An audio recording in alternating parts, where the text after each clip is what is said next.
सबसे पहले अंता उपचुनाव की करते हैं, चूंकि अब मुकाबला फाइनल राउंड में पहुंच चुका है। 11 नवंबर को होने जा रहे मतदान से पहले सभी दलों के दिग्गज चुनाव प्रचार के मैदान में उतर चुके हैं और इसी कड़ी में 6 नवंबर यानी कि गुरुवार का दिन अंता की सियासत में सुपर शो होने जा रहा है। कैसे, इस रिपोर्ट में देखिए। अंता उपचुनाव में दिग्गजों का पावर शो। पहली बार प्रचार में ताल ठोकेंगे मुख्यमंत्री। अशोक गहलोत भी दिखा सकते हैं दमखम। अंता उपचुनाव में मतदान की घड़ी जैसे जैसे नजदीक आ रही है, वैसे वैसे बीजेपी और कांग्रेस के बड़े नेताओं की एक्टिविटीज तेज होने लगी हैं। गुरुवार को अंता में सियासत का सुपर शो देखने को मिल सकता है, जिसमें मुख्यमंत्री भजनलाल शर्मा रोड शो के जरिए ताकत झोंकेंगे। वहीं कांग्रेस की तरफ से पूर्व सीएम अशोक भी अंता में दमखम दिखा सकते हैं। पिछले 2 दिन से पूर्व सीएम वसुंधरा राजे इलाके में सक्रिय हैं। कार्यकर्ताओं के साथ बैठकें, रणनीति और मतदाताओं से सीधा संवाद कर पार्टी को मजबूती देने में जुटी हैं। वहीं गुरुवार को सूबे के मुखिया भजनलाल शर्मा पहली बार बारां पहुंच रहे हैं। मांगरोल कस्बे में उनका भव्य रोड शो प्रस्तावित है, जिसमें वसुंधरा राजे, प्रदेश अध्यक्ष मदन राठौड़, चुनाव प्रभारी दुष्यंत सिंह के अलावा कई मंत्री और विधायक भी शामिल होंगे। सीएम के दौरे से पहले जबरदस्त जोश देखने को मिल रहा है। कार्यकर्ता जिलाध्यक्ष नरेश सिंह सिकरवार के नेतृत्व में पीले चावल बांटकर लोगों को रोड शो में शामिल होने का न्योता दे रहे हैं। अंता के रण का घमासान अब तेज होता जा रहा है। यहाँ भाजपा और कांग्रेस दोनों ही दलों के दिग्गज नेताओं ने ताल ठोक दी है।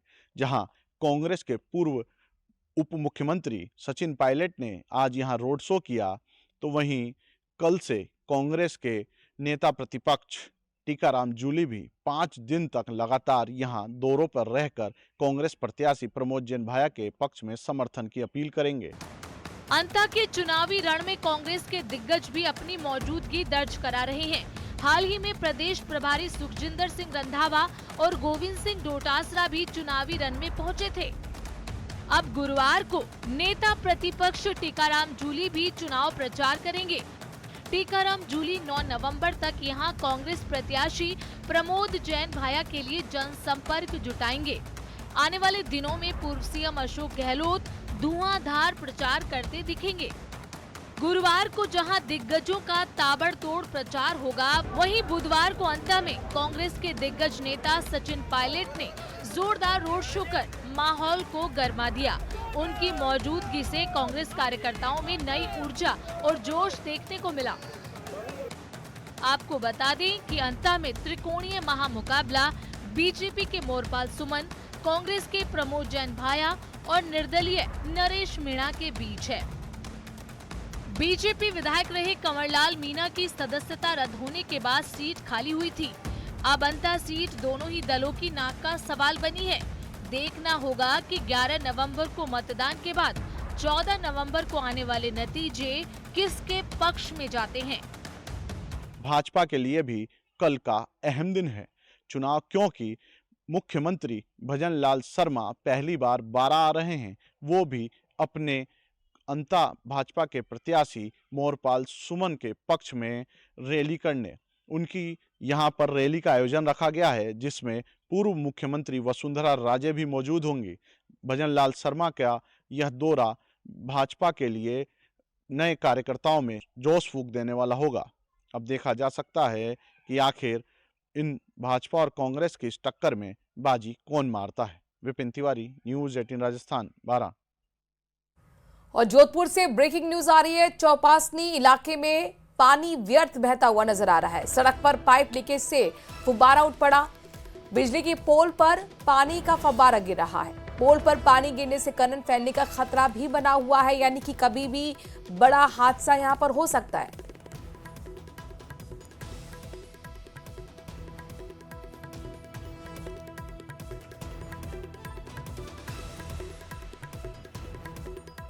झुंझुनू के नवलगढ़ कस्बे के व्यस्त घूम चक्कर क्षेत्र में देर शाम शराब के नशे में धुत एक ट्रॉला चालक ने सड़क पर अफरा तफरी मचा दी।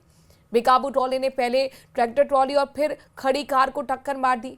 गनीमत रही कि कोई जनहानि नहीं हुई और मौके पर मौजूद लोगों ने समझदारी दिखाते हुए ट्रॉली को रुकवाया और चालक को पकड़ लिया। पुलिस ने ट्रॉला जब्त कर चालक को हिरासत में लिया। मेडिकल जांच में उसने नशे में होने की पुष्टि की है। पुलिस ने आरोपी पर मोटर व्हीकल एक्ट के तहत केस दर्ज किया है और लोगों ने ऐसे चालकों पर सख्त कार्रवाई की मांग की। सर्कल पर है, वो दोनों तरफ जाम लग चुका है। अगली खबर राजधानी जयपुर से, जहां पर शास्त्री नगर इलाके में एक 10 मंजिला बिल्डिंग में आग लग गई और फायर ब्रिगेड की टीम ने तुरंत वक्त रहते उसे बुझा लिया। हालांकि न्यूज 18 की टीम ने जब बिल्डिंग के जायजा लिया है तो बिल्डिंग में किसी भी तरह की फायर सेफ्टी मौजूद नहीं दिखी, यानी कि जो नॉर्म्स होने चाहिए उस तरह का वहां कुछ भी नहीं दिखा। साथ ही फायर हाइड्रेंट भी सूखे पड़े हुए दिखाई दिए। सर ने दी कि आग लग रही है तो मैं तुरंत घर से भाग के यहाँ पे आया और तो आग पर सर ने और हमने मिलके इसको काबू पाया है और कम से कम आधे घंटे में हमने इसको काबू पा लिया था। तो इस बिल्डिंग में क्या उपाय थे? कोई उपाय थे? सर इसमें कोई भी उपकरण नहीं थे। इसमें ना तो एनओसी थी इसकी, जो लाल रंग की जो सर वो लगे हुए हैं पर कोई चालू नहीं है इसका, ना तो पंप चालू था ना कुछ। इसमें कोई संसाधन ऐसा नहीं था कि आग बुझाने अपन कंट्रोल कर ले। फर्स्ट एड के लिए कोई भी संसाधन नहीं था, गाड़ी से ही आग काबू पाते हैं। जयपुर के कांवटिया सर्कल इलाके में जो शास्त्री नगर में पड़ता है, वहाँ पर एसएनजी की एक बिल्डिंग में जो है आग लगी है और उसके बाद जो है अब हालांकि अभी आग को बुझा लिया गया है, लेकिन ये आग जो है पूरे सभी फ्लोर्स पर जो है फैलते हुए ऊपर तक पहुंची है और ये 8th फ्लोर पर मैं खड़ा हूँ। यहाँ आप देख सकते हैं कि किस तरह से जो है इनको जो है इसमें आग के बाद जो है काफ़ी नुकसान भी हुआ है, हालांकि जो है फ्लैट के बाहर की तरफ हुआ है। तो मेरे साथ हैं फ्लैट के ओनर हैं जो इस फ्लैट में रहते हैं, उनसे बात करेंगे। जी अपना नाम बताएं। श्याम माहेश्वरी। श्याम माहेश्वरी। श्याम जी ये बताएं कि यहाँ जो है किस तरह से आग लगी, क्या हुआ था? मतलब ये आग के नीचे से शॉर्ट सर्किट होते हुए ऊपर अपने हर फ्लोर वाइज हुआ है, उसके बाद में ये चीज़ हुआ है, ये घटनाक्रम हुआ हमारे साथ में। तो आपको कैसे पता चला? आप घर में थे या आपके परिवार में? मैं शॉप पे था, मिसेज का फ़ोन आया कि जैसे बच्चा बाहर निकला, मतलब शादी में जाने वाला था, तो वो देखा कि बाहर से धुआं आ रही है, तो इस पैनल में से चट चट की आवाज़ें आ रही थी। इसमें से जो पैनल था ना, वायरिंग चल रहा है, इसमें चट चट की आवाज़ें आ रही है। 10 फ्लोर की बिल्डिंग है, इसमें फायर इक्विपमेंट के नाम पर क्या है, क्या ऐसी सुविधाएं हैं? कोई सुविधा नहीं है। अगर लगी जाए फायर हाइड्रेंट तो यहाँ बना हुआ है, आप देख सकते हैं कि ये फायर हाइड्रेंट है जिसमें पानी जो है हाई प्रेशर पानी इसके अंदर होना चाहिए, लेकिन इसके अंदर कुछ भी नहीं है। आप देख सकते हैं कि ये खुला हुआ है बिल्कुल और इसके अंदर कुछ भी नहीं, बिल्कुल सूखा हुआ हाइड्रेंट है, कहने भर का ही हाइड्रेंट है जिसमें से जो है आग को बुझाया जा सके। कोई पाइप वगैरह यहाँ कुछ भी नहीं है और ये लगातार जो है लापरवाहियों का एक सिलसिला जो है, आग के सिलसिले में जो है लगातार लापरवाहियाँ यहाँ देखने को मिल रही हैं और आज भी जो है ये वक्त रहते जो है दमकल कर्मियों ने यहाँ आग पर काबू पाया और उसके बाद जो है तो आप कितना जो है इसके लिए जो है आप मेंटेनेंस देते हैं? हम 2400 रुपये पर मंथ मेंटेनेंस देता हूँ मैं इसका। तो क्या कभी आग के बारे में या इस बारे में कभी लोगों ने जो है आपत्ति उठाई है कि यहाँ पर कोई इस तरह की व्यवस्था नहीं है? नहीं, ऐसा कुछ भी नहीं है। कहते हैं तो कहते होगा होगा होगा बस। प्रदेश में स्कूलों के मर्जर को लेकर सियासत फिर गर्मा गई है। शिक्षा मंत्री मदन दिलावर ने ऐलान कर दिया है कि अगले साल 312 और स्कूलों का विलय किया जाएगा। सरकार का दावा है कि बच्चों की सुविधा के लिए कदम उठाया जा रहा है। उधर कांग्रेस नेता प्रताप सिंह खाचेवास ने इसे गलत बताते हुए बीजेपी सरकार पर शिक्षा व्यवस्था को कमजोर करने के आरोप लगाए। जीरो नामांकन है, उनको भी मर्ज करेंगे। शिक्षा मंत्री जी बोलते ज्यादा है और काम जीरो है। राजस्थान शिक्षा विभाग ने इस साल 449 स्कूलों के विलय के बाद अब अगले साल 312 और स्कूलों को मिलाने की तैयारी कर ली है। शिक्षा मंत्री मदन दिलावर ने बुधवार को ये जानकारी दी। शिक्षा मंत्री ने कहा कि ऐसे स्कूल मुख्य रूप से उन क्षेत्रों में स्थित हैं जहां पहले से कई सरकारी स्कूल संचालित हैं, इसलिए विद्यार्थी पास के दूसरे स्कूल में जाना पसंद करते हैं। इन 312 स्कूलों को नजदीकी स्कूलों में ही मिलाया जाएगा ताकि विद्यार्थियों को अधिक दूरी न तय करनी पड़े। जिन हमारे विद्यालयों में विशेषकर सीनियर सेकेंडरी स्कूल्स में 25 बच्चों से कम विद्यार्थी हैं, उन सब विद्यालयों को हम मर्ज करेंगे पास के विद्यालय में, क्योंकि 25 का अर्थ ही होता है कि एवरेज 2 बच्चे हैं एक क्लास में, तो ऐसा स्कूल चलाने का कोई मतलब नहीं, वाइबल नहीं होता है। इसलिए ऐसे विद्यालयों को हम मर्ज करने वाले हैं। सरकार के इस फैसले पर कांग्रेस ने तीखा प्रहार किया। पूर्व मंत्री प्रताप सिंह खाचरियावास ने दिलावर पर हमला बोला और कहा कि कांग्रेस के शासनकाल के अच्छे काम बंद किए जा रहे हैं। साथ ही सरकार से सवाल किया कि पिछले 2 साल में बीजेपी ने क्या काम किया। आप English medium Mahatma Gandhi school बंद कर रहे हो। आपने बच्चों का स्कूल में जो हमने दूध चालू किया था बच्चों के लिए, वो दूध आपने बंद कर दिया। दिलावर साहब, आपने तो सब बच्चों की ड्रेस बंद कर दी। आपने नया काम क्या किया? 2 वर्षों में एक भी काम नहीं किया। जो कांग्रेस सरकार के समय अच्छे काम थे, दूध, ड्रेस, वो सब आपने बंद कर दी। स्कूलों के मर्जर पर पहले ही राजनीति हो चुकी है और शिक्षा मंत्री दिलावर के ऐलान से एक बार फिर इस पर सियासत गर्मा गई है। आर्ट की फाइट में आज होगी इसी मुद्दे पर बहस।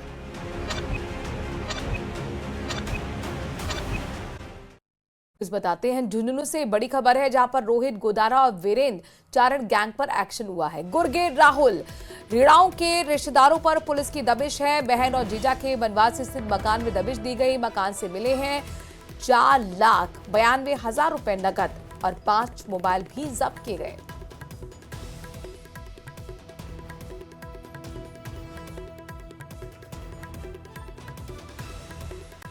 बीकानेर आम सब्जी वाले थे और आज करोड़पति बन चुके हैं। ये कहानी सिर्फ एक जैकपॉट की नहीं, बल्कि उस उम्मीद की है जो हर आम आदमी को पालते हुए आपने भी देखा होगा। रिपोर्ट देखिए।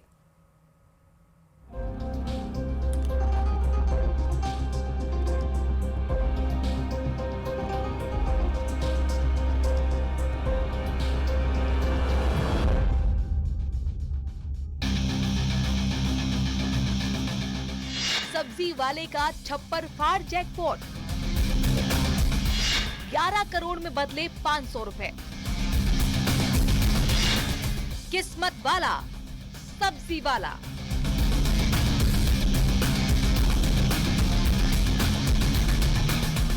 कोटपुतली से आई जश्न की इन तस्वीरों में मेहनत है, इंतजार है और सुकून है।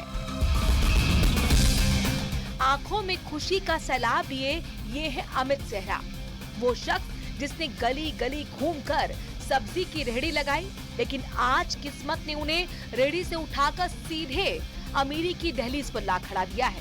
कहते हैं जब ऊपर वाला देता है तो छप्पर फाड़ कर देता है। अमित सेहरा के साथ भी कुछ ऐसा ही हुआ। एक खुशी की आस।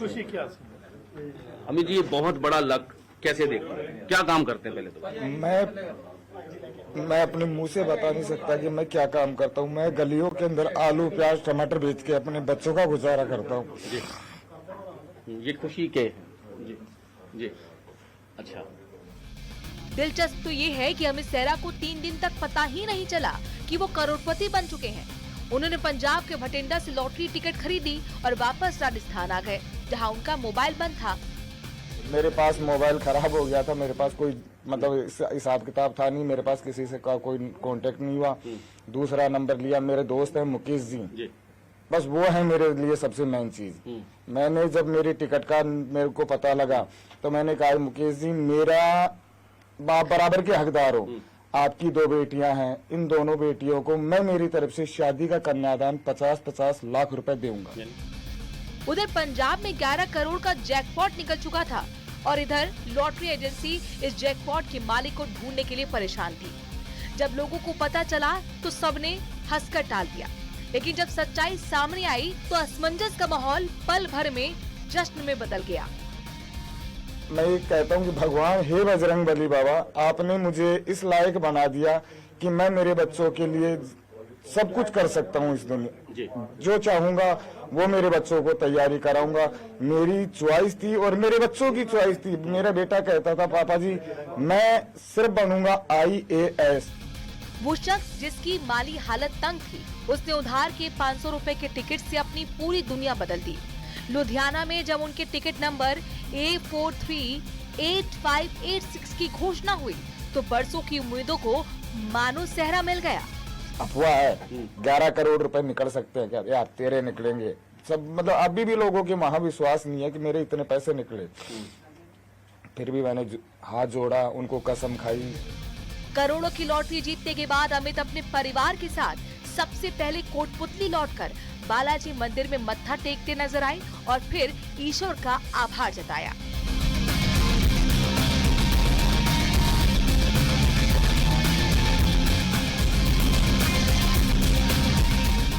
बहरहाल सड़क किनारे रेहड़ी लगाने वाला एक शख्स अब रातों रात करोड़ों का मालिक बन गया है। अब ये सब्जी वाले अमित सेहरा नहीं रहे, बल्कि करोड़पति अमित सेहरा बन चुके हैं। न्यूज़ 18 के लिए कोटपुतली से हीरा सैनी, ब्यूरो रिपोर्ट।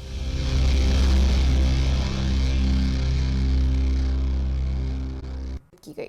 इसकी अध्यक्षता समिति के अध्यक्ष विजय बैंसला ने की।